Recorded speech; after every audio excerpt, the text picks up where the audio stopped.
pretty regularly. And I found a brown spiders kill them, don't they? Wolf spiders do kill them, and so if I see a wolf spider in the unfinished area, it's the only place I've ever seen like a big spider in my house is the unfinished basement area.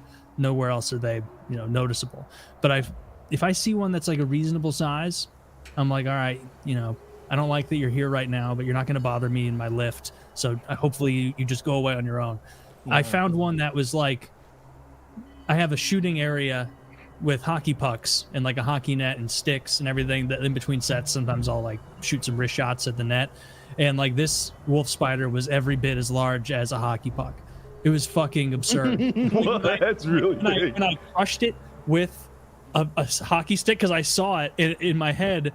I was like, I can't abide this. Like, this can't be in my home. Is there a chance it was a tarantula? Because they get that size. I don't think I would be a tarantula there, but when I crushed it with the blade of a hockey stick, it was like Looney Tunes. Like it wasn't entirely covered by the blade. Like you could see the legs sides. It made an audible crunch, like it had bones. Like it was not. Why did not have bones? It sounded like it had bones. They don't have bones. No, they don't have bones. Hydraulics. Exoskeleton, but it sounded like he had bones. That's how big this fucker was. And after I killed him, I did like feel a little like maybe I should have left that guy alive. He's clearly like the most successful hunter in the history of my basement, and that was probably a year ago. And there hasn't been an influx of bugs, so maybe he was arrested. Fuck that. You ever see Arachnophobia, the film? No. You're muted, Kyle. I don't know why, but it happened. Art, do you kill spiders in the house, or do you set them free, or what? I'll kill them, but I don't really see that many spiders in my house. I'm pretty fortunate. Yeah. What state are you in? Pennsylvania. Yeah. If it's any other kind, if it's a spider that's even vaguely shaped like a brown recluse, I just kill it, like every single time. That's and right. I bet I err like a little too aggressive with that sometimes. Like I'll see, but also it's like you'll see like a little black house spider, and it's like, well, you're in the corner of my living room now, and you've just made a little web here. Like, I don't want a fucking spider web in my house. I want to kill you, and then I'm going to use a paper towel, and I'm going to grab that, and then I'm going to take a Clorox wipe, and I'm going to clean where you were. Spiders are the king of spiders. They don't hurt people, except apparently they can bite you, Zach but in they the don't leg want to. and made his leg hairless. Okay. Yeah, they can bite you, but like they don't want to. Like they don't want to. It's like a brown recluse. Frankly, like brown recluses don't want to be around you. They will do everything they can to avoid. I don't care what they fucking want, Taylor. Haven't you heard the horror stories about them biting people in the penis and their penis rotting off? Yeah. I haven't seen. I was convinced I was bitten by a brown recluse like 3 years ago now, because I was sitting on my couch, middle of the night, not middle of the night, probably 10 p.m. and watching TV, and I had this like sharp, like I just got a shot in my right forearm, and I feel like a little skittering, and I go, "Whoa!" and I brushed it off, and like I could feel the knuckles of my left hand connect with something and push it off my arm, and I just watched it for like the next 2 hours, and it was like progressing the same way that a brown recluse bite is supposed to. And So did you do anything? No. You didn't make any good medical to do. Like, I watched it for 2 hours ago, worse and worse. So went to bed. That is exactly what I did. I'm like, you know what we're gonna do? We're gonna keep an eye on it, and then we're gonna go to bed. And I woke up, and it was like still America needs free healthcare. People make their decisions based on money. I was literally like, I'm gonna go spend money on a maybe spider bite to get bullied. It's also the convenience, man. It's like I know what a hassle it's gonna be to go. Yeah, like I don't. First of all, I don't know where to go. I'm gonna have to make calls and inquiries, and then I'm gonna show up somewhere. Emergency care sucks. If you go to one of those places, like they're triage. It's so. Yeah, I do have a tip I wish I knew. If you're a parent, find out which hospitals near you are good for kids, and just know it, because you might be surprised to learn how many hospitals are not equipped for pediatrics, and how much shit needs pediatrics. Like if there's any anesthesia involved, any medicine, any whatever, they just send you somewhere else. So know in advance which hospitals do kids. They don't all. Yeah. Shit. Oh, but Arachnophobia, excellent movie from the 80s. Jeff Daniels, small town. He's moving in. He's replacing the town doctor.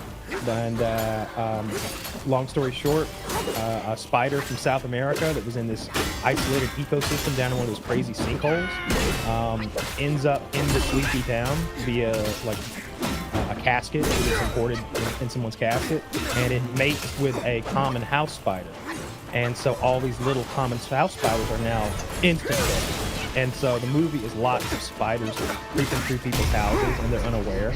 And it's very scary, or at least it always was for me. It's a fun movie. John Goodman is the comic relief. He shows up as he's an exterminator, and he's wearing he looks like a Ghostbuster when he shows up to fight bugs. And the spider is like big, and it's not just big. It's like this big, it's pie plate big, and it's fighting Jeff Daniels at the end, who has a nail gun and a can of spray paint and a lighter, and he's fighting this spider down in the basement.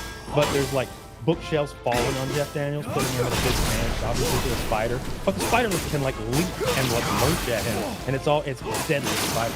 It's a fun movie. It's really good. Arachnophobia. It's all like. You ever wonder like how much humans were getting like seriously fucked up by spiders and snakes back in the day? In order for us to all have this fear of it. Like, so even when you talk to someone who's like, oh, I'm not afraid of spiders, or I'm not afraid of snakes at all. It's like, yeah, there's one on your shoulder right now. People steer clear most of the time. Like there is, at some point in history, like we were getting owned by just scary bugs biting us in our sleep in the woods or some shit. It's awful. What else are we unnecessarily scared of? It's too late. Is there something we're more afraid of than we should be? Thunder? When you think about like the ocean water, well, I mean, that almost makes sense. Like, there's stuff in there you don't know. Surely a lot of ancestors died trying to explore it. This guy, he's on a cargo vessel, and he's like, it's a rite of passage to like pop off when we pass the Mariana Trench and get to swim. Because you're, all that ocean water below you is the deepest point in the ocean. 29,000 feet, does that sound right? It's crazy, yeah. I think it's deeper than Everest is tall. Yeah. Yeah. Which I think is 30 feet. I don't know. So it's, but they'll hop off and swim. And I know, like, logically, it's silly to be more afraid of that than, it's like falling, right? Like, call it, it's like 200 feet, right? Like, is unsurvivable. Maybe 100 is. Sometimes you see weird shit. But, like, 200 feet, you're dead. What's the difference between 200 and 500? A little more fun. Yeah, a little more time for regrets.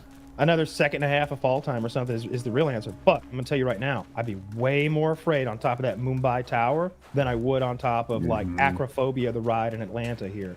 Like that's 200, 250 or so. It's scary up there, but when I saw Tom Cruise on top of that tower, I was like, I'm a little scared in my house.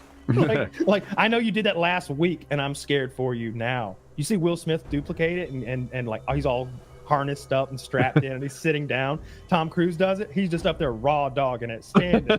Tom Cruise, look, I hate Tom Cruise the man, but I love Tom Cruise the performer and the celebrity. He is a bad motherfucker. That dude's like 5'4" or something, and he owns it. He's the same way. Look, Arnold Schwarzenegger has this great story. He's like doesn't speak English, has a stupid fucking accent, gap in his teeth, big muscle-bound goober, stupid clearly, can't act. He became the highest paid actor in Hollywood and the governor of the fucking state. Married a Kennedy. All right? Holy fucking shit. But then when you look over here at Tom Cruise. I mean, he's good looking and he can talk, but damn, he's so short. But what he modeled himself into, he didn't become some Woody Allen type Oy vey character. He became the badass of badasses. He plays Jack Reacher in 2 movies. There's a scene where a guy's like 5 guys are challenging him to a street fight outside a bar, and he's like, just remember, after this is over, you wanted this. And then he proceeds to like cripple 5 men in the street. I know exactly. I do the line. Like he's bending kneecaps backwards, and like elbows are popping out. Dicks are getting torn from scrotums. Like he ruins 5 men with his bare hands. Kyle, you've heard the Matt Damon story about his conversation with Tom Cruise, right? No, tell me. So Tom Cruise does a stunt. I think it's the one where he's on the outside of a skyscraper running along the windows. And but he's like strapped in, running along the windows. And thing. Right, cool. I know exactly, yeah. So Matt Damon is like, dude, you really did that? He's like, yeah. He's like, and Tom's like, so I had this planned out for years. I've wanted to run along the side of a skyscraper. So I get with my safety guy. And we say, how are we going to make this happen? Safety guy says, you can't do it. So I fire the safety guy. And the story carries on. He's like, I hired a new safety guy. And I asked him, how am I going to do this? And he said, well, you're going to need a strong rope. That's about how the story goes. Yeah. But yeah, Tom Cruise is an absolute badass. My wife doesn't like him. I think it's because of the way his relationship is. Katie Holmes, the newer one, Katie Holmes, I think maybe. Yeah, that was maybe. Yeah. It's been a minute, but that was one of the more recent ones, I suppose. She didn't like the way that went down, and I guess she grabbed her daughter and escaped in the middle of the night from Scientology, and it just doesn't sound like she was in a safe place. And anyway, so she doesn't like that, but I'm like, yeah, but he rode a motorcycle off a jump off this cliff, and then Dude, he was on the outside of that C-130 hanging on. Yeah, Like, I know they but had him strapped on, but he's out there raw dogging again in the wind, getting flicking something through the about air. the motorcycle to the parachute captures my personal sense of like, well, this guy did do the coolest thing ever done. You do it too, though. What impresses me is stuff where I'd be like, "Ooh, you better line the Brinks truck up. You better back it all the way up, motherfucker." Because he's going to space now. He's Yeah. doing a space movie in space. That's going to be the most interesting thing ever. How they're going to pull that off. Like, I like the way he commands that. Like he did the Top Gun Maverick. And he had so much like sway, he was able to say, listen, everything we do needs to be in actual planes. We can't fake reactions to G-forces. We can't make this happen. It all needs to be real. So they made it real. And I think a little bit of that, to some extent, was maybe a Tom Cruise boondoggle. Like he wanted these life experiences to add to all the others. And this space movie, my interpretation is same sort of thing. Like, is it actually better to film it in space? Nope. No, you say. Okay. It's it's the spectacle. I don't think it's better necessarily to have him actually on the outside of a C-130. We could probably make it look like he is. But when I know he is, I don't know. I can see it. When it's like his hair is blowing in that wind, and it's like that's not a fan blowing hard. That's an airplane at takeoff velocity. That's Or when he broke his leg. When he broke his leg jumping from one building to the next, or his ankle maybe, his low leg break maybe. I remember exactly. Leg and ankle, they're the same thing. They're the same bones. So. Yeah, fair.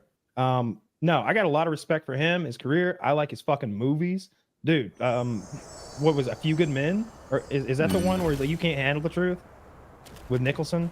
What's that? Yeah, I think it is A Few Good Men. I had Officer and a Gentleman in my head, and I was so sure I was wrong. Yeah, that's a different story. Yeah. But A Few Good Men with Nicholson is fucking great. I can't remember who was telling the story. It's one of the lesser actors, but he was talking about Nicholson. He's like, nobody's there, cameras aren't on, and we're running the scene, and Nicholson's up there. He's like, you can't handle the truth. And I'm like, hey, Jack, you pull it back a little, nobody's watching. He's like, I came to work or whatever. Like, I always give 100%. And I was like, that's fucking cool. I like that more about Nicholson. The other Nicholson story I love, Nicholson was apparently, I don't know how you'd make this up. He was apparently in the middle of a very long lovemaking session with this woman, like along with some sort of marathon fuck fest. This is in real life, not on film. In real life. Okay. And stopped and excused himself, ate an entire apple pie, and then returned to the sets. And I was like, you don't make that story up. I just feel like that happened. It's not even remarkable. It's just weird. Taylor's like, I call that Friday. Taylor's like, I go with blueberry, but you gotta carb up for a fuck. Wow, one pie, big man. When you down a salami, call me. Oh yeah, eat a whole salami and then I eat Oreos until my fingers are tingling. And then I hate politics, but I'm fucking obsessed with celebrity. I don't like the I don't know, like the entertainment news type shit. I don't care about their dirty laundry. I want to hear good things about them. I like good celebrities. I love Keanu Reeves. I've never heard anything but charity and kindness come out of him. The thing about Keanu Reeves, I don't think he's a great actor. He's a great man. He's not. A good actor. You've made me appreciate, this is your influence on me, I think, really good acting. Every so often I'll like step in and be like, you know what? This acting is amazing. The Good Doctor. It's not a show I recommend for you. Jackie and I loved it, but I don't think you would. But the actor who played maybe Toby on The West Wing, he's bald. I know him well. Toby Ziegler. He was on The Good Doctor, and he played the president of the hospital. And it's like, God damn, he is delivering A+ performances. And a few of the doctors on that show delivered A+ performances. And I'm like, this is fucking good acting. This silly show has no right to be this well acted, yet it was. And Mm. every so often I'll just get like engaged in a movie, or I think it's called Sin Scenes. It's a subreddit, Cinema Scenes, but it's Okay, yeah. CIN. Cynicism. And they'll just put on outstanding scenes, and oftentimes the acting is A+ in those scenes. And I never really gave a shit about acting or really judge whether one actor was good or another. I just judged whether the movie made me happy. Now I'm like, this guy is killing it. He's doing great. There's a few people out there that just every time they hit it out of the park. Paul Dano's like that. If you remember There Will Be Blood. Remember There Will Be Blood? He's the Daniel Day-Lewis. Yeah. He's Daniel Day-Lewis's foe. He's the one who with the church. Yeah. Paul Dano's the one, and he's also the Riddler in the new Batman movie. Spoilers. But he's been in tons and tons. It's a big spoiler. Yeah. I don't know It's this a spoiler person. that he's the actor. That he's the Riddler. It's you don't know who the Riddler is until the very end. Oh, okay. He wears So a you don't know mask. it's the eccentric weirdo that's walking around being like. I promise you don't. It's a big. You should watch it. It's good. Wait, this is the new Joker movie with No, the new Batman movie that's got who's the Twilight guy. The Twilight guy, yeah, he's a really good actor as well. I'm spacing out his name, but the new Batman is quite good. Honestly, I like the Joker Batman that had Heath Ledger. That's my favorite Batman. But my second favorite Batman is the most recent Batman with the Twilight guy in it, and also Lenny Kravitz's daughter plays Catwoman, and she's fucking sexy. She is so hot. I knew it wasn't going to be about her talent. Dude, Batman even creeps on her. It's funny. Robert Pattinson is a gangster. He can act. He came back from that Twilight thing and was like, watch. And he keeps making like amazing performance after amazing performance. But there's a part where he's following Catwoman around trying to discover what she's about. He's like on the other rooftop watching her, and she like starts undressing and getting into her sexy ass panties, and he's like, all right then, yeah. And like he doesn't turn away. I feel like other Batmen would have like averted their gaze, or they'd have like, all right, I gotta go then. They She's really getting do the naked. gentleman Clearly, thing there's up. nothing here to see. But he's just like, all right. You said it was a surprise that Paul Dano is the Riddler. The trailer I just watched shows him, an absolute weirdo, drawing question marks in the foam on top of his coffee as he's getting arrested. This is not a That sneaky scene fellow. happens. That's all right. It's like a 2.5 hour movie. That's 20 minutes before the end. That's the very end of the movie. That's what they catch him. Like, no, they shouldn't show it. No, I don't watch trailers. I don't watch trailers for anything. I don't watch. When did you realize that he was the Riddler? You don't know that Paul Dano's in the movie until they show his face, which is in that scene that you just saw, which is 2 hours into the film. So he's not even in the movie? He's in the movie. He wears a mask, and he disguises his voice in such a way like he's fully covered. Not What's one his of those. Does And the it's not mask one of those have question super. marks on it? It's not one of those superhero. No, it is not a funny teasing mask. him. He tortures people to death in like horrific ways, and like he's really. What's his gruesome. best Riddler that you couldn't figure out?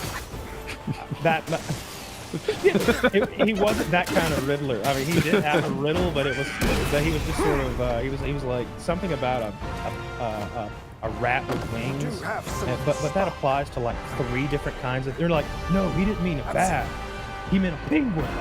Back from now. I don't know. Did you, fellow officers, did you guys notice that man in the question mark top hat looking at us from across the way? But look, I promise you, second best Batman movie I've ever fucking seen. Robert Pattinson. He's not big and bulky, but he's lean and ripped. He looks like Sean O'Malley, like that kind of body style, like a 145-pound UFC champ. When he steps into a crowd of hooligans, it's like lots of like movement and lots of quick jabs and lots of gadgets, and he fucks them up, and he's scary. His car has a jet engine coming out of the back, and it's like a big V8. His Batman mobile does not look lame as shit like those old ones. It's like a hot rod that someone could actually make. His motorcycle is just a cafe like bike. I almost bought that bike. Like that. It's a sick bike. When is the Joker movie coming out? It's a Batman. Oh, the new Joker movie. The Joker 2, right? Oh, October 4th. Oh, it's this year? musical. Yeah, it comes out in like 3 weeks. Yeah, it's a musical. I asked because it's a musical. It's been getting on my. I don't see many ads, but my Roku home screen has some. Yeah. And I saw that it was coming. Yeah, it's a musical with Lady Gaga as Harley Quinn. Huh. I'm bummed. I think she's super talented. Yeah, you guys really liked Joker 1. Kyle was Joker for Halloween. Oh yeah. Just reminded me it's coming up. I need to get a costume. Pressure. Yeah, we do. Remember Yeah, Joker, when- Joker was good. I'm sorry, I had a- Remember when the first Joker came out and like they banned people from dressing up as the Joker because they thought they were gonna shoot at the theaters? That was so ridiculous. Right, because there was that Colorado shooting where the guy had Orange blue hair, eyes and they orange hair. And yeah, and he was like, "What?" Yeah, he was the guy who came out and he's like, "No, I'm just crazy." Like, was it the Joker movie he did it? No, it was a Batman, the follow up to the Dark Knight Rises. Okay. he just had crazy colored hair, and it was a good, way to, I guess, promote the story. It's like, oh, he's the Joker. But I don't know think if it was anyone- good promotion, but Well, I mean, just to, like promote as in like for the get more for like eyes on news it. outlets and stuff. You ever take a News gun to outlet. a movie theater, Taylor? No, I think that's frowned upon. How about you, Woody? You ever wear your piece into the theater, especially after Not that into Joker the incident? in the car, but not at the movie theater. I used to always rock one in the theater. I was Yeah. like, Is that "Bring it on, allowed? dude? What are they gonna do? I'm not gonna No. get it out and They wave don't it have around." guns, Art. What are they gonna do? I don't know Yeah. if it goes by state, but I don't know of any states that allow you to take a gun into places where you buy a ticket. Yeah, but it's a rule, not a law. So they can ask me to leave, and I Wait certainly a minute. will. I think it's a law. I think No, it's not. it's a policy, right? No, it's a local. The AMC is like, hey, no guns, no pets, shirts and shoes, boys. And I'm like, it's in my jacket pocket. Yeah. Don't pat me down. And Candy Along- bar. Yeah. along with the Well, burrito that I'm like, smuggling. along with, well, the burrito's in my girlfriend's purse with her burrito, and I'm carrying the hot sauce. Okay. In North Yeah, Carolina, it's a law. Section 14-269.3. It's unlawful for any person to carry a gun, rifle, or pistol and do any assembly where a fee has been charged for admission. Ooh, that you know what? Shit. That's the that's the literal and figurative ticket. Yeah, that's it. You nailed it with that because that makes it a public gathering under many statutes, which negates carry permits. You know, I was breaking the law, but I was doing it for your safety. You know, This is in Minecraft. He did this. no, I did it in real fun. I did it in Atlanta, Georgia. At the Mall of Georgia in Buford, they got a 70mm projector. You best believe I was packing during 8 just in case anybody 70mm up there. 9mm down here. Yeah. I was brandishing. Ask anyone. I was twirling along with Clinton. I was using it to gesture at the parts of the movie I enjoyed. I like that guy. What's his name? What's his name right there? No, I genuinely did. And it was after that Joker thing because I was like, man, theaters are like a target. Like I would hate to be stuck somewhere in a crowd. It's like this, and I got one of those AMC cards. I don't remember what promotion they had that year, but my God, it made movies free and it made movie snacks affordable. I paid a good bit of money, a few $100s maybe, but I just remember I was like, honey, we're going to take advantage of this. And so we would go 3 nights a week to Buford and watch 2 movies every time. And like, after a while, you're watching shitty movies. You're watching like X-Men 12, the one that's got the Sansa girl in it from Game of Thrones. Yeah. You're just And, there because you're going to be losing money. Not to see that movie. It's what it felt like. It's like they're free basically, and they were. I think I just got admission free, and then like 60% off snacks. It was wild. Like the snack, it was like, yeah, get 2 popcorns, get 3. Hey, y'all want a popcorn? How about you, Art? Do you ever bring guns into the school zone? Yeah. Well, I'm sure maybe one of these days. But, Art's My more of favorite movie a is- You want something high 105 in the capacity. school zone kind of guy. my favorite movie experience was during COVID. Like they couldn't have theaters with random people come to them, so they allowed you to rent out the entire theater for yourself for like $200. So like you can just get your own private screen and invite whoever you want to. I remember like seeing those that days. as like a possibility, and talk then about it. like looking at the movies out, and I'm like, fuck. I don't. Well, they re-released Jurassic Park. There's like a back catalog of old movies they allowed you to watch. But I remember Tenet was like just came out when that was going on. I watched that. I like Tenet. I like Tenet more after I watched the YouTube video that explains Tenet. Is I don't know if anybody's fucking autistic and intelligent enough to watch Tenet the first time and catch all the nonsense, all the little the red keychain on his bag in the first scene. I'm supposed to remember that. Good. Yeah, I remember. At a certain point, it just kind of seems like it's a parody of like a Christopher Nolan like Right? movie. Right? It genuinely, it was like $150 million parody of a Christopher Nolan movie. I didn't hate it, but at the end I felt unfulfilled. Probably because of the way the narrative worked, you know, with the reverse timelines. Awesome. I don't know about that, but I didn't love it and I didn't hate it. I was glad I watched it. I found it to be entertaining and a bit of a spectacle, if anything. But I'll never rewatch it. The first time I watched Tenet, I knew it was very complicated. So I went online and I read all the hints. Like, oh, if it's red, it means forward in time. Blue means reverse in time. This, that, and the other thing. And then as I watched it, I pointed out these things, pretending I was figuring it out. Oh, there's something about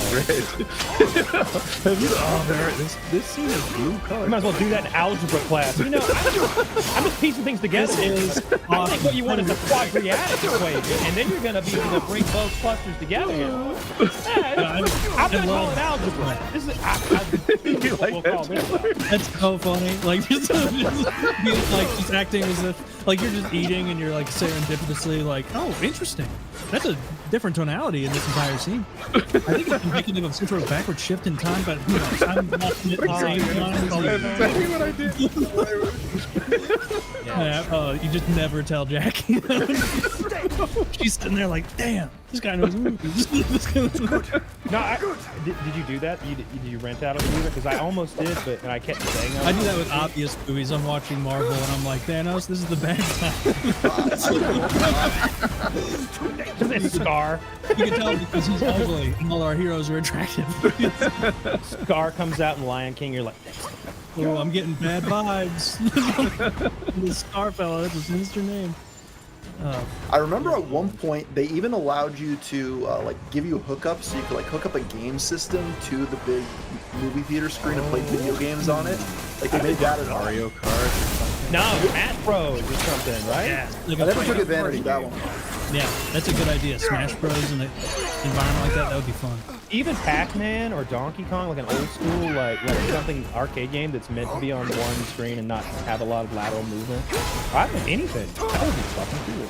Just gotta wonder, is there like a lag on that screen though? Like a delay? Yeah. From the sky. Not with the digital ones. You can't play guitar, Sweep but the if net. it's something goofy like Mario Kart,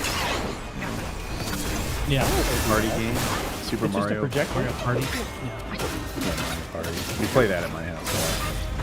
I haven't played that in so long, but I loved it as a kid. I bet it's changed a lot since N64. I've never played it. You guys know? Colin's really good at it, and my daughter's boyfriend is really good at it. And I just try to copy them. What moves are they making? Okay, they think fucking double dice rolls is a smarter move than big mushrooms. Okay. Did you guys see the PS5 Pro that they released? How much is it? I heard it. $700. There's no disc drive, and you have to pay for the side stand for it. I saw a lot of people ripping on it. Like, They're trying to hook it up. You know what happened, right? I mean, I'm sure it's what I read happened, and I agree. So they watched all those people buying them on the black market for $700 a year or two ago, and they're like, holy shit! People are begging to pay $700 for one of our systems that they can lay hands on. We can just sell it for that much. I mean, you know, we have been doing this thing every year along with Xbox where we just lose money on our hardware and make it back on the software, but let's try to turn a profit this year. What do you say, guys? And so they are. They're probably earning a meager profit at $700. Yeah, I think it's gonna be like a limited quantity of them. They're probably gonna like overproduce them, and they'll just make sure that they're always scarce and selling out. Somebody will buy it on the black market for $1,000. It's like, dude, just build a PC at that point. Can you not build a better PC for $700 than a PS5 will perform? I'm sure. I mean, there's no like exclusive games for that stuff really anymore, so it doesn't really affect you. Yeah, I mean, you can play on the PSN on your PC. You can just do that now. It's, I don't know. PC just seems like the way. That's just because I don't use a controller anymore, though. You know, since I got away from the controller, I just love this mouse and keyboard, and I find it to be so. I I don't know. It's what I do now. I think That's it's PC. PCs work with Nintendo. controllers. Like Elden Ring is a controller game, as you know. You're the one who told me, and it works fine. Yeah, you just plug it in your PC. Obviously. Yeah. Or you can do it wirelessly, I suppose, right? You can? I don't know. I just plug it in easier. I had this one. Yeah, there was a time when I played like 12 hours a day, and I just liked it wired. Yeah, same. I can remember like preferring a wired controller all the time. I didn't want to deal with the batteries and the charging. People would, because occasionally somebody would die in the middle of a match, and it's like, oh, my controller died. What the fuck is your problem? You're not a professional. Wire that shit in. We're playing for reals in here. Like you wouldn't be on a battlefield with like weak ass batteries. Plug that shit in. Do you guys remember like 2 years ago when that quarterback for the Dolphins, Tua Tagovailoa, I think his name is, he got hit really hard and was doing crazy hands on the field? Just happened again just now, like 3 minutes ago, to the same guy. And it doesn't even look like he got smoked that hard. Like I'm sure it hurt, but like this has got to be like a retirement thing at this Enjoy point. that, Alabama fan. All right, so this is just me talking on my ass. It looks like the field's not grass, and his face hit the basically AstroTurf concrete thingy. Shit, you got a clip? Maybe, yeah. There he is throwing gang signs to himself. That's a still, but he hit like he got like flipped upside down by the tackler, and so he like hit his helmet, the back of his helmet on the ground. So maybe it is harder surface. That's a good assessment. I wouldn't have thought about that. But yeah, as you know, in hockey that happens. Like people get hit by each other, or even a mistake stick, and it can cause a problem. But when that head hits the ice, that can be the biggest hit. Very true. So I watched a video about this recently. Like, you can't keep playing football. Like you're gonna die or something. I have some information. So I watched a video about this recently, so I wanted to Google and make sure I was. It's called decorticate posture when they do that, and it's not a sign of potential brain damage. It is caused by actual brain damage to the nerve pathways in the midbrain, which go between the brain and the spinal cord. It is not like, oh, that might be brain damage. You are seeing the result of actual brain damage when that happens, and they go into that locked up posture. Can you say that word again? Decorticate. Is that different than the fencing response? That's the one I'm familiar with. DECORTICATE. Decorticate posture. What is it? Call this treatment. And then it's got some picture of some cartoon man, but they should just take this clip of Tua and throw it up there instead. It's exactly that. He played for Alabama, in case you don't know. Not a big fan of Tua. So keep playing, boy. Keep playing, man. You got this. Keep playing. Decorticate posturing and the fencing response are both responses that indicate brain injury. So yeah, you've probably seen. Where came you from? Where came you from? You've probably seen the fencing response. That's when they put one arm forward when they're on the ground. Yeah, I haven't seen this before. Well, this is what this could even be a picture from the last time it happened to him, because it looks exactly the same. The hits are different, but both times he's on his back doing the crazy. Dude, you got to be done for your life. You're going to ruin this everything. bad opponent. Let's get those plays down. My God, that's a good camera. That camera's probably 50 yards away. I like this cartoon. I bet that's the fencing response. Why is the fist big? Why was the fist? Why do they have such like a? Why do you have a robe on? That big wizard sleeve. You didn't notice? Why would you draw it that way? It looked like a gay wizard beat up a man. I don't know what it was. He like Doctor Strange opened the portal. We punched through his pink sleeve. Yeah. Well, that sucks for Tua. I hope he's all right. Dies or whatever. Is he from Alabama? Is that what you said? He's Alabama fucking QB. Yeah. Did he beat Georgia or lose to them? I mean, there was some, you know how it goes. You know how it goes. You win some, you lose some. You know, national title here, national title there. I think there was a long time that Georgia was on the losing end of those, and that must have been when Tua was giving you guys trouble. I know you guys don't know what it's like to be part of a championship organization, but down here in Georgia, see, winning or losing means not just some SEC title, some little rival. It's the whole shebang, you know. It's for the crown. When you lose to Alabama or you beat Alabama, and so yeah, I hope he keeps throwing them gang signs up in Miami. Don't know what it's like to be part of a championship organization. Clearly, you've never followed the Hillsborough men's D-League hockey. Well, that rolls off the tongue, doesn't it? You don't know anything about Hillsborough Men's League Beehive. I know they come to play. All right, I know they come to play. I know that they're an X's and O's crowd. You know, they play by the rules. They're smart dressers too. Smart dressers too, and they let the locker rooms clean. That's what I know about them, and that's what I'll say if anyone asks. Well, the Blues have a cup, so take that championship. Where's it at? Actually, I shouldn't have even led with the Blues. The Cardinals are like the best organization in baseball, other than the Yankees, as far as winning. Yeah, it helps when you start, get a head start. Like some of those, you know what I mean? Like if you start in 1896, you really rack them They're a up. storied franchise, not like those loser Braves. Okay. Now I agree. The Braves will I can't make fun of the Braves to you because you'll just double down on it even harder and be like, they are horrible. They're the worst. They're a disgusting organization. I don't think you're allowed to say aloud in public the things that I hope happen to you. Let me see you. I mean, 9/11 just passed. It didn't happen again this year. No, we're on a nice 20+ year streak of 9/11. So 9/11s. Yeah. Yeah. Wait a minute. When was it? When was it when that crazy person in Nice, France, rented the U-Haul and crushed all those poor people in the street? That was Christmas, right? Yeah, I think that was Christmas. I don't. That wasn't a 9/11 thing. I don't think. remember there were like holiday goers, little children, and like those little poopy hats. I remember that. If anything, like I feel like terrorist groups would go out of their way To avoid not 9/11. to do 9/11 because then they're going to be like, we're not even going to show up on the Google searches. Like it's just. What if they showed up on December 7th, fucking Pearl Harbor Day, and tried to pull some shit? Do you think that? I think they got to pick a date that doesn't have too much other stuff going on so that they can monopolize it, like they did with 9/11. No, what I'm saying is like we see it as like a double insult. Like you blew up our building, and it was a slap in the face about Pearl Harbor. Okay, so like if they did something like July 4th. Oh, I wouldn't care for that one bit. I wouldn't want that. Like if they destroyed the Statue of Liberty on July 4th, like, oh, what? If they did What did you destroy do? it, I would want us to build twice as big, but it's better this time. I bet Israel would shoot a missile at the Statue of Liberty's head on 4th of July, and CNN would report that Israeli fireworks were used in New York. Well, it's all red, white, and blue here.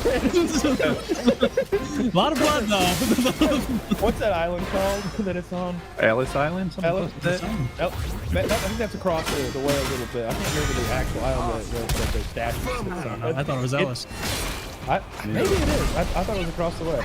Because I thought, on The Godfather, when he was like rolling into town, I thought that was the POV. That he was at Ellis and looking at it. Yeah. But anyway, yeah, I think that'd be a big no-no. Because you don't want to, like, after 9/11, we all got organized, you know what I mean? Like all of America. Remember how many flags there were? I know you were like pretty young. You were like 10 or 12. 10. And so Dude. I remember all the flags and all the adults being very patriotic. Dude, My freedom mistake. cry. It's called Liberty Island. Oh, yeah. There's. I mean, we stopped calling French fries French because they didn't want to massacre people with us, dude. Like, I remember being 10 years old and during the freedom fries thing and being like, this is retarded. Like at 10, I was like, what? We're just gonna pretend these things aren't French? Do you remember rednecks stomping on Dixie Chicks CDs? Yeah. In parking lots, dude. The Dixie Chicks were like George Bush was like a murderer or a fascist or something, and they were like, not in our Dixie. Not they done took the Dixie out to Chicks, and they just start stomping on those fucking CDs out in parking lots, and it was like for real. It was like they talk about it now, like how crazy it was for their careers and like what a weird time it was because it was a slap in the face to the base. You can imagine. Mm-hmm. It's wild too because I don't think any of that stuff had anything to do with 9/11. That was like all in retaliation for Iraq, which had nothing to do with any of that stuff. Bush said it But did. So did Halliburton. I'm sorry, Halliburton said it did. Yeah, they used reports that said it was. Yeah. Fox News in particular would just mention 9/11 and Iraq in the same breath again and again. And they never said that Iraq was behind 9/11. It was just 9/11 was a horrible tragedy, and we can't have something like that again. We need to get into Iraq. Yeah, and But it kind of implied Yeah. Saddam Hussein killed terrorists, I recall. Like, Yeah, so man, terrorists, Al Qaeda was like an enemy of Saddam Hussein. He kept Al Qaeda under his thumb because he didn't want anyone else like having power in his country. He was You had a there. Sunni Shiite thing going on there, and you also had the Kurds up in, I think, the north or east or whatever. Those Yeah, were gassed never after we pulled out, fully gave them the understood choppers back. It's a big ethnic group that doesn't want their own fucking The land. Kurds were the only ones on our side, and we supported them for a little while, then we let them fall. Yeah, we were like, brave Kurdistanis, rise up, now is your moment. And they were like, fuck yeah, America, thank you for the liberty, sir. Keep flying them Apache. Why is every southern to you this episode? Have some of the stuff. Look, you can't go a little Middle Eastern with it. It's like, I don't know. I think it's funny, I guess. And it's not, but I'm in too deep. You know, so I'm just gonna bear with it. Yeah, we left those Kurds out to dry. They stood up and they started fighting while we were Gulf War I.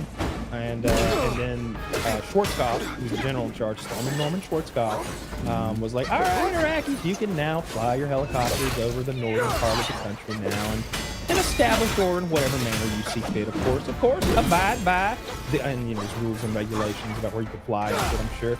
And they went up there and gassed the Kurdistani villages with poison gas and killed 10 or 20,000, something like that. That put the revolt.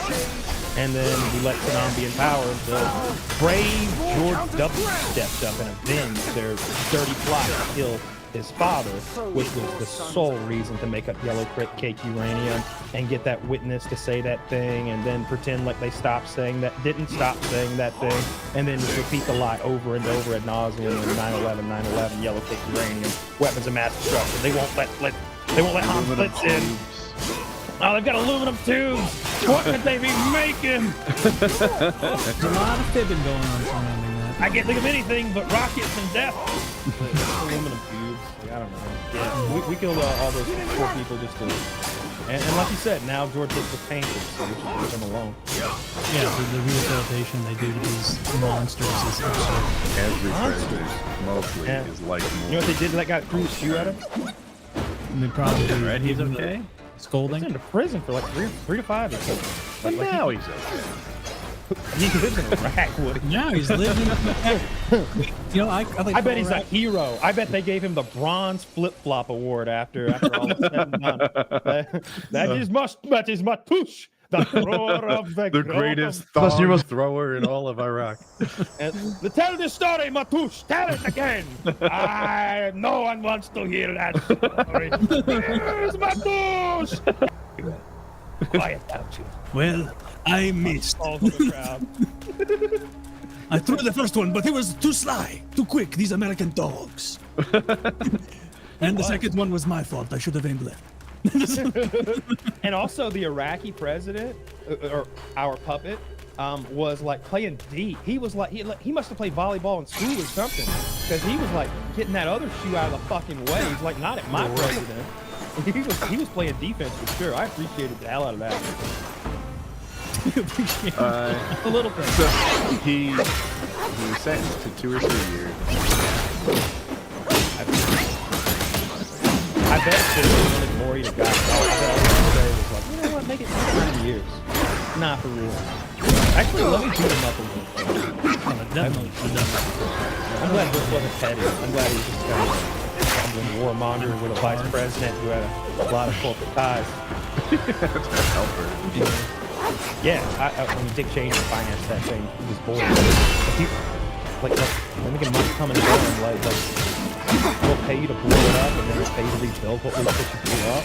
Like, that was the deal, right? Yeah, we do that. Good times. That's the American way. Yes. Well, you got to control it.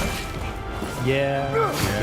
That all Thank you so much for joining us. Where can everyone find your wonderful content and your company?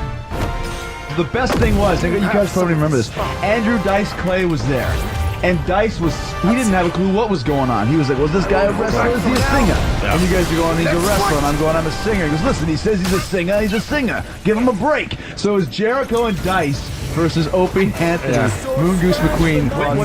What pissed us off too, because we were huge fans of your wrestling back then, especially, and we're like, "Fuck this stupid music thing." We want to talk to Chris Jericho, the wrestler. Just how like how insane was I at the time? Because the Fodgy thing did take off, and it became this thing for a while. There was so much going on with your character at the time. We wanted to kind of talk about that, and you wouldn't even fucking for a character. I was being so pretentious. Oh, you were. To do it. We used to make fun of your Pebbles hairdo and everything. Everything, man. It's so funny though. That cow like Buzz. That's what it was. Oh my god, you got us so pissed off. We actually were calling your hairdo a cum fountain. You guys are so mad at me. Yeah. It was so funny.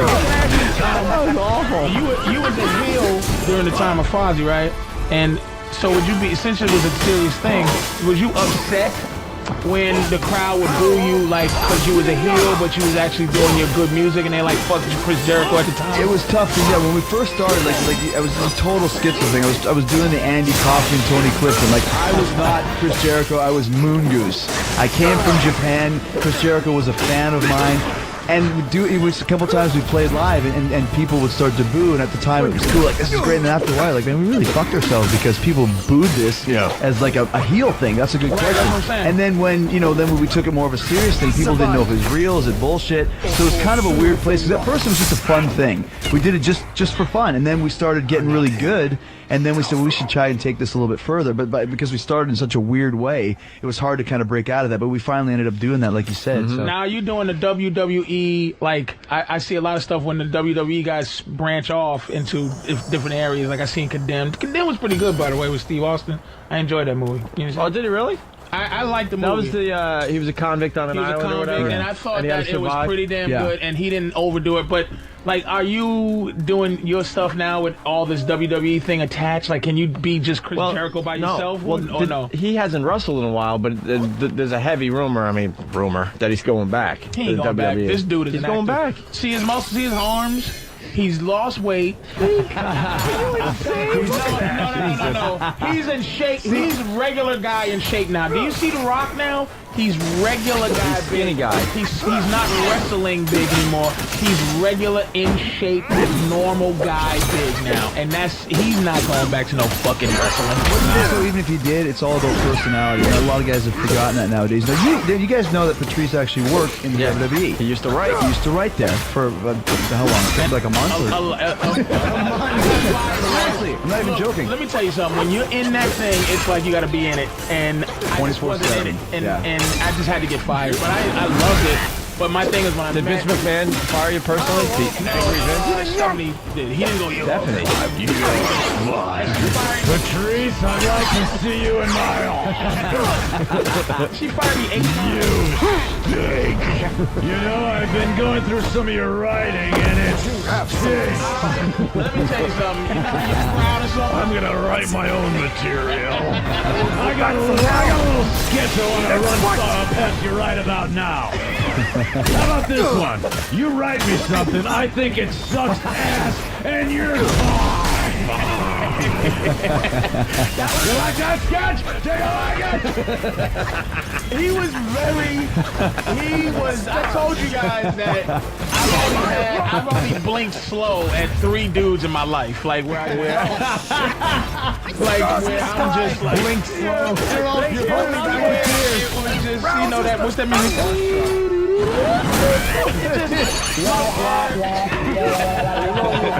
And he was one. It's because it was just his aura was magnificent. Yeah, he is. And none of the wrestlers I had that. Like when I was doing it, I met the wrestler. Like, was like Test is as big of a human being as you can see. But you just go, hey, how you doing? This is how you doing? And at that time, I didn't meet him at the time, but he was one of the big heavies. He's like one of the guys that could ride in a jet.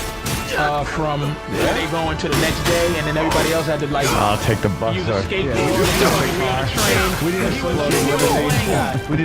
with the lowly writers. They sat in the front, and the writers were in the back with a plane. Vince's plane and all that. The writers go with Vince.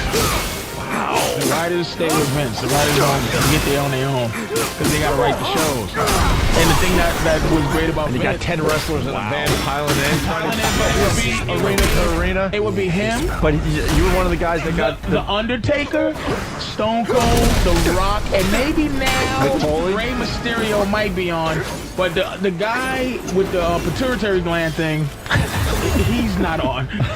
The giant Indian who should just be removed from wrestling. The pituitary. That's his gimmick. Ladies and gentlemen, weighing 500 pounds, the pituitary gland. Well, he has Rey Mysterio's legs and Kane's body, Kane's upper torso. They've been trying to get the new Andre the Giant for years. Forever. And the giant, But they can't get it figured out. was him. But I don't know what happened. But Big Show was him. Big Show is definitely the new Andre the Giant. But he was a guy that was a headliner for wrestling. You told me about him.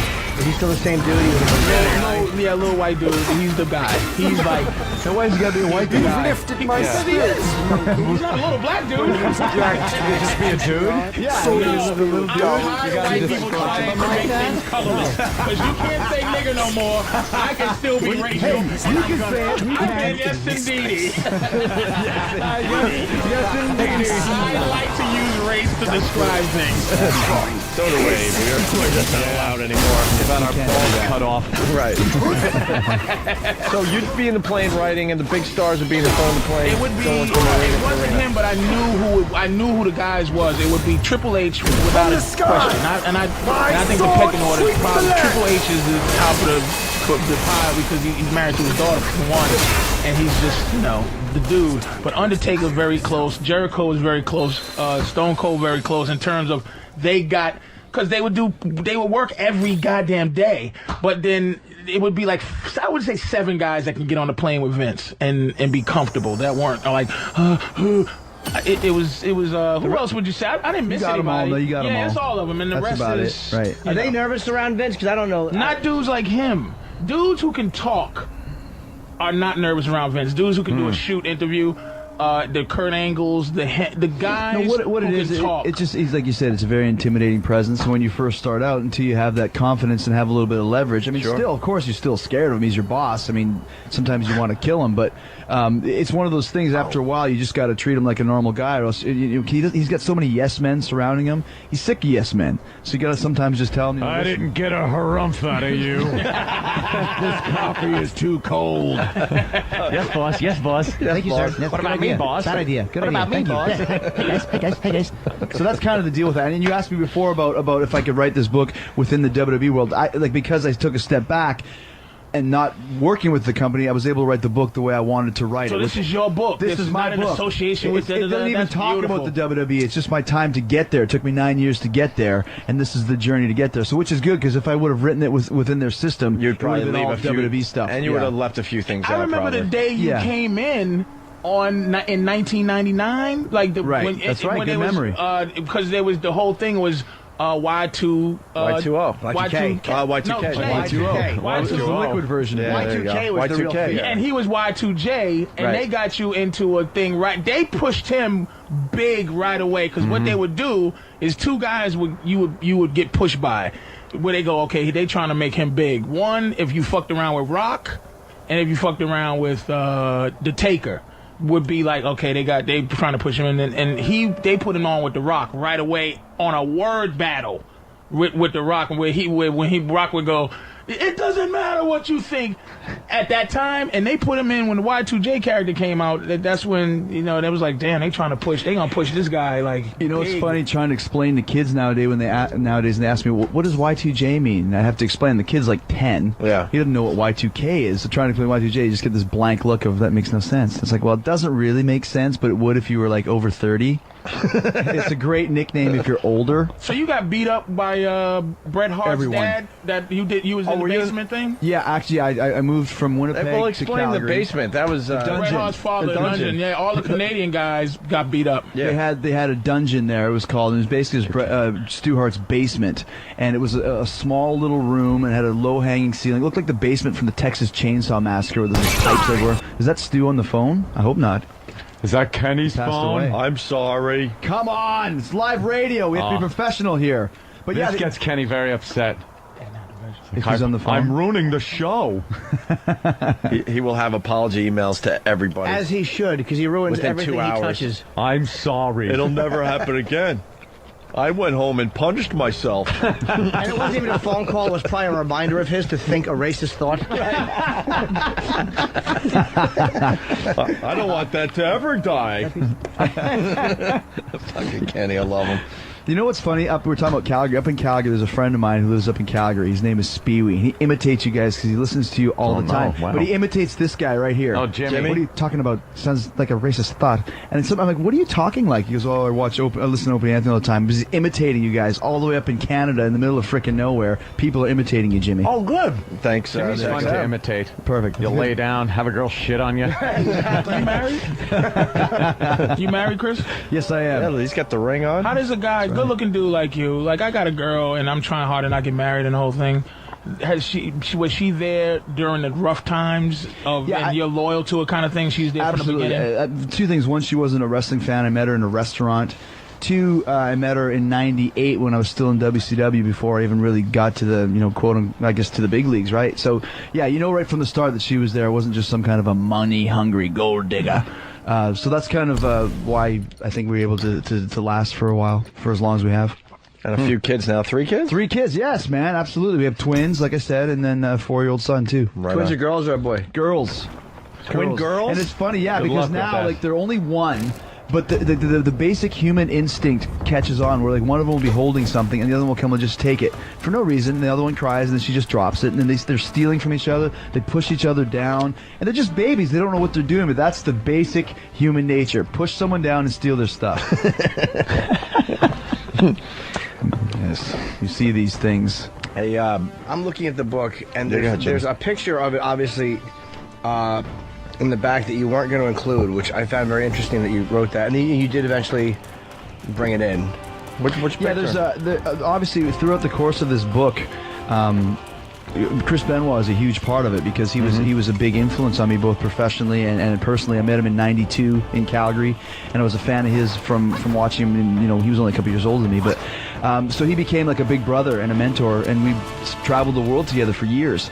This story ends in 1999. It's the story of my career, like I said, from '90 to '99. So I finished the book in May, and then in June is when all the stuff all the stuff happened with him. So I went back and I was able to go through the book, and I wanted to see like how it would read and how it would resonate, knowing that I talked so positively about this guy and so many great experiences, but then it ended off in such a horrible way.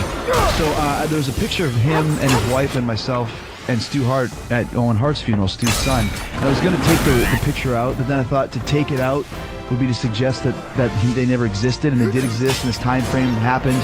So I left it in there. I thought it would be like having something with the Twin Towers and editing it out. But right. Because it ended in a bad way, still doesn't mean it didn't exist.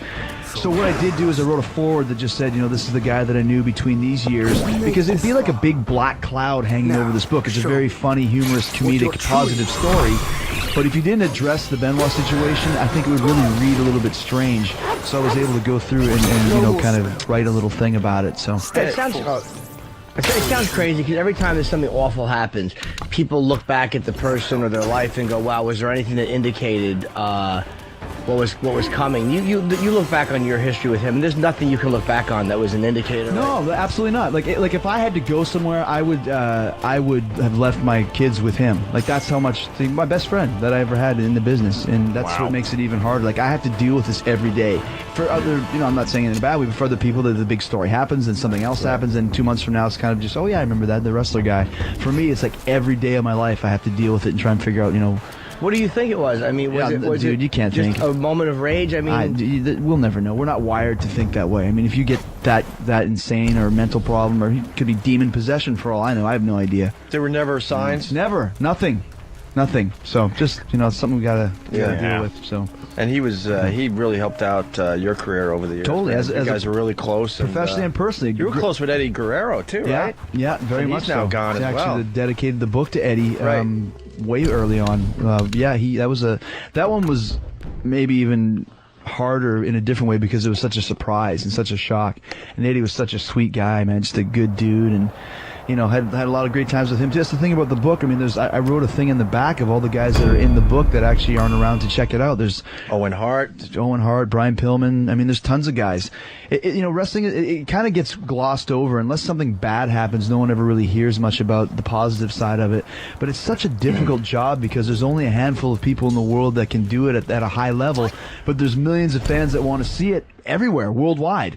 So it's very mentally and physically taxing and grueling. It's you know, it's a tough job. I have to say, dude, I know, and this is the thing. Is like I'm a wrestling fan, and I mean we're not gonna gloss over because even Vince McMahon tries to give it something else because they know it's not. You know, a 200-pound man punching another 200-pound man in the face is death. Yeah. But to watch them, what they are, and I'm not trying to marginalize it, they are stuntmen who can act. So they're falling. Like after everything, there's a guy running in a room with some dude trying to put his dislocated, back in place, like a chiropractor who goes, "Hey, what you do? I think I'd probably slipped a disc in my neck," and you just feel it going crack back in. All right, tomorrow when you're on the bus, you got to do it again. But you give them a piece of paper that you wrote words on, and they fucking just go, all right, they read it. All right, let me tell you something, motherfucker. I'm gonna knock your head off. And then they flying through the air on tables and shit. And it's a respect you should have, not on the fact that, okay, we know it's not real. You didn't really kick him in his balls. But show business. Yeah, it's show business. But it's dudes are talented. Yeah, but there's also talented guys. They're also taking some real shots. Wrestling did change. Like I was watching some old wrestling. It was on cable or something, and it was beyond fake. Where they were barely hitting each other. But the new guys, they actually do hit each other and take some shots. Not obviously not the over the top moves, but they're taking some. Yeah, you can make mistakes. There's a guy who's not walking now. The draws. Mistakes, man. There's a story in my book from when I was in Knoxville. I was practicing before the match, and I broke my arm. Literally, like I was looking at it and had this weird little divot in it. So I went to the hospital. He said, well, you got to have surgery right now. And I said, well, I just have this wrestling appearance I have to make. And he goes, okay, well, tomorrow at 7 a.m. you're getting surgery. So, of course, I basically snuck out of the hospital, went back to the arena, dumbest thing, put my gear on. The promoter was all like, what the fuck you break your arm for? And I was like, don't worry, I'm still going to wrestle. Okay, no problem. So then I went in the ring. I wrestled this match with a broken arm. I had aspirin in my system. I was all like whacked out. And I got cut open. I was bleeding, like it looked like a reject from the Carrie movie, like a bucket of blood dumped all over me. And I'm on the floor with a broken arm, bleeding everywhere. And there's this puddle of blood. And there's like this total stereotypical redneck hillbillies wearing like the overalls with the big gut hanging out, little cowboy, like the goofy cowboy hat. And he might as well have like the hay straw. And he's like, that ain't real blood. And I was thinking, like, you asshole. He goes, that ain't real blood. And he puts his finger in it. And he like tastes it, and he's like, "Yeah, that ain't real blood." And first I'm like, "How gross are you? How does my DNA taste?" And second of all, how could it not be real blood? I have no shirt on, I have a magical pump in my pants. I got a magical pump in my pants, all right. But you know, it's like, is this blood just coming from nowhere? But I mean, that's kind of some of the stuff that you go through. But I just love, like, I just licking the blood, like, that ain't real blood. I know what real blood tastes like. Yeah. Isn't anybody fucking hating the business, man? Dude, you know what, man? At this level, you're just a professional. You go out there. Some guys that rub you the wrong way, but it's business. You know, it's business. We'll rub you the wrong way. Okay, now, but what type of personality rubs you the wrong way? Guys that take themselves too seriously, and that's a good way to ask that question, Patrice. Because at this stage of the game, like I said, I had this goal and this dream that I accomplished. I win. I'm not bitter towards anybody. Some guys are assholes. Fuck them. I don't care. I'm happy. You know, I did what I wanted to do. But guys that take themselves too seriously, especially on this job, because this is show business and it's comedy, man. Like, just you got to have fun with